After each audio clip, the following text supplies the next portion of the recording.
നമസ്കാരം. ഇന്ത്യൻ സ്വാതന്ത്ര്യ സമരത്തിലെ വഴിത്തിരിവുകളിൽ ഇന്ന് നിങ്ങളെ പരിചയപ്പെടുത്തുന്നത് വീരപാണ്ഡ്യ കട്ടബൊമ്മൻ എന്ന ദേശസ്നേഹിയാണ്. കർണാടകയിലെ നവാബിൻ്റെ സാമന്തനായിരുന്നു. തിരുനെൽവേലിയിലെ നാടുവാഴിയായിരുന്ന വീരപാണ്ഡ്യ കട്ടബൊമ്മൻ പഴശ്ശിരാജയുടെ സമകാലികനായിരുന്ന ഇദ്ദേഹം പഴശ്ശിരാജയ്ക്കുണ്ടായിരുന്നതുപോലെ വിശ്വസ്തരും വീരന്മാരുമായ ഗിരിവർഗക്കാർ ഇദ്ദേഹത്തിനും അനുചരന്മാരായി ഉണ്ടായിരുന്നു. കർണാടിക് നവാബ് കമ്പനി പട്ടാളത്തിൻ്റെ ആക്രമണത്തിൽ കീഴടങ്ങി. എന്നാൽ യുദ്ധവീരനായ കട്ടബൊമ്മനും സഹായികളും അതിന് തയ്യാറായിരുന്നില്ല. അവർ കാട്ടിലൊളിച്ചു.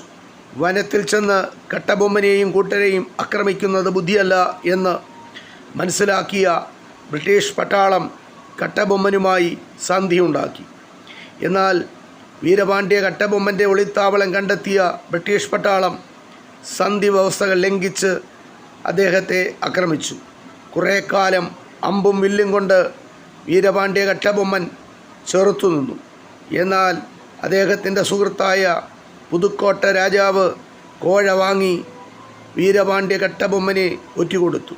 ബ്രിട്ടീഷുകാർ അദ്ദേഹത്തെ പിടികൂടി തൂക്കിലേറ്റി.